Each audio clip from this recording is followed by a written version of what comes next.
Akuntansi pemerintahan adalah sebuah kegiatan biasa dalam rangka penyediaan informasi keuangan pemerintah berdasarkan proses pencatatan, pengklasifikasian, dan penafsiran atas informasi keuangan.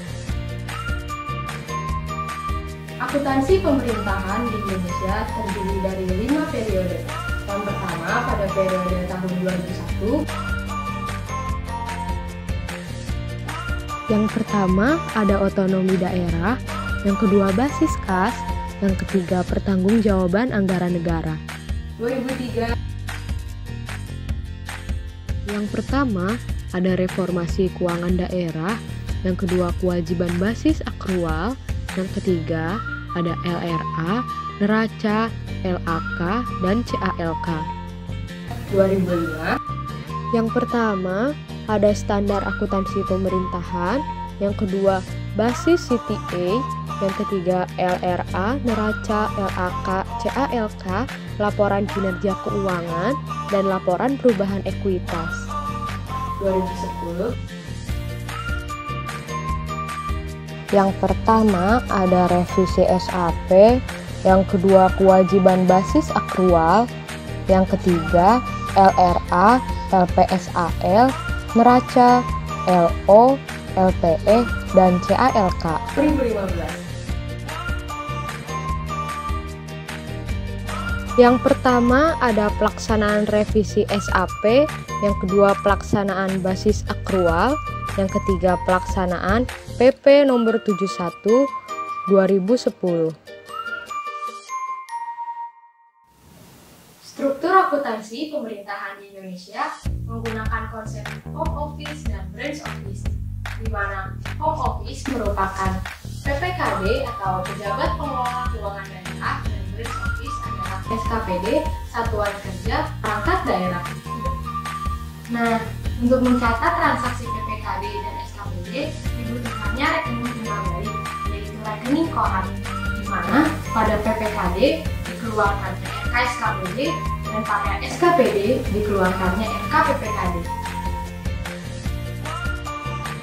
Komponen laporan keuangan dalam akuntansi pemerintahan ada 7, yaitu laporan realisasi anggaran, laporan realisasi anggaran atau LRA.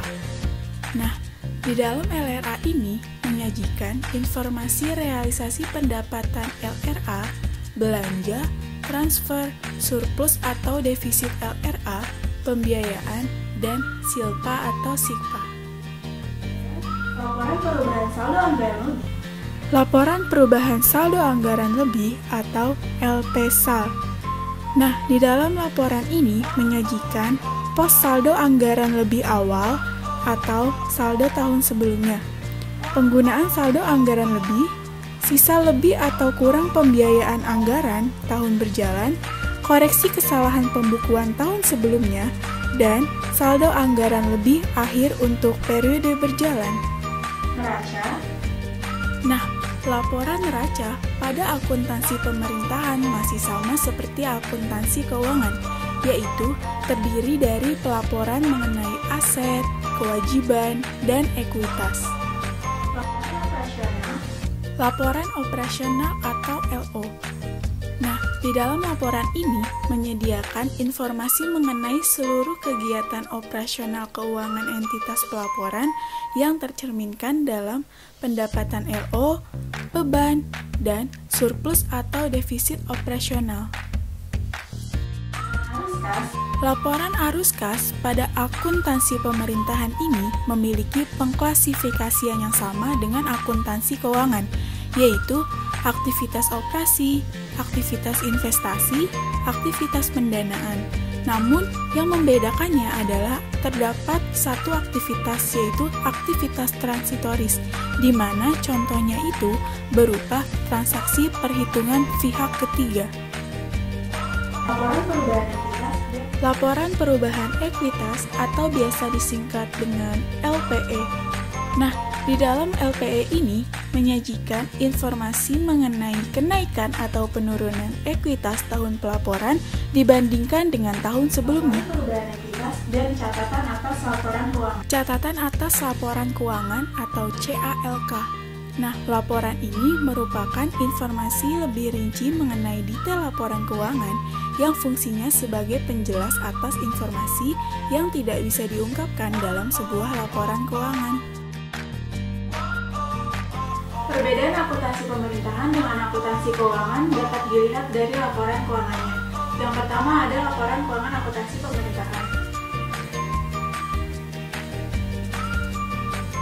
Dan yang kedua ada laporan keuangan akuntansi keuangan.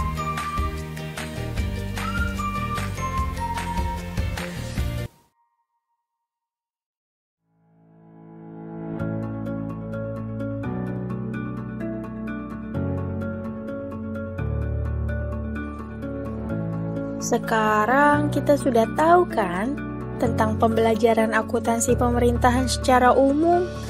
Lalu, bagaimana sih kaitannya dengan pengukuran kinerja?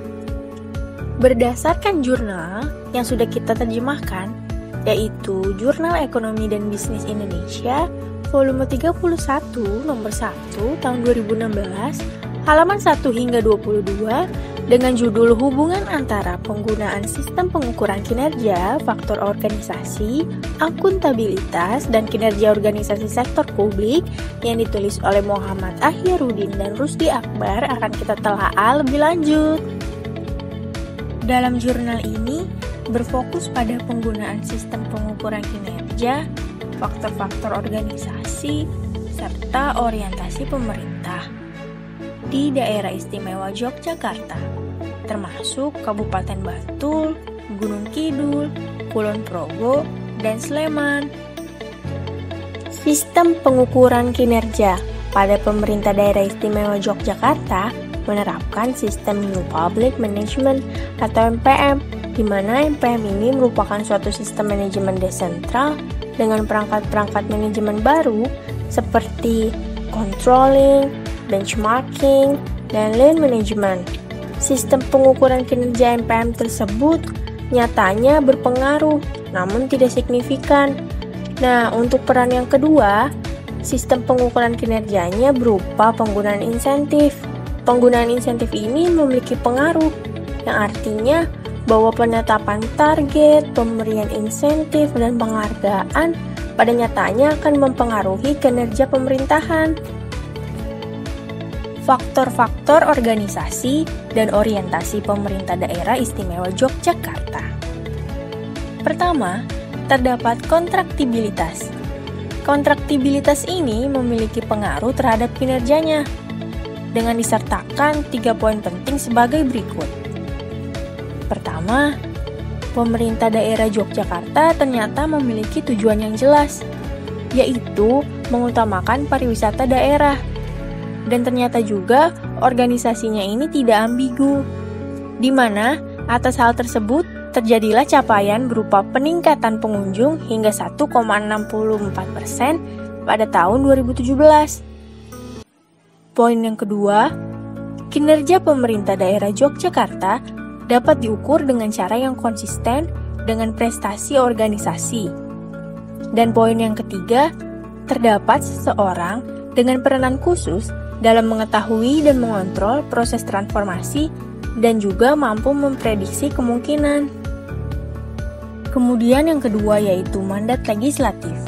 Dalam konteks organisasi pemerintahan di Indonesia, khususnya pemerintah daerah Yogyakarta, terdapat mandat legislatif yang terkait dengan peraturan dan perundang-undangan yang berpengaruh terhadap peningkatan kinerja, yaitu setiap kegiatan terkait keuangan akan mengacu pada DPA, di mana DPA ini merupakan dokumen pelaksanaan anggaran.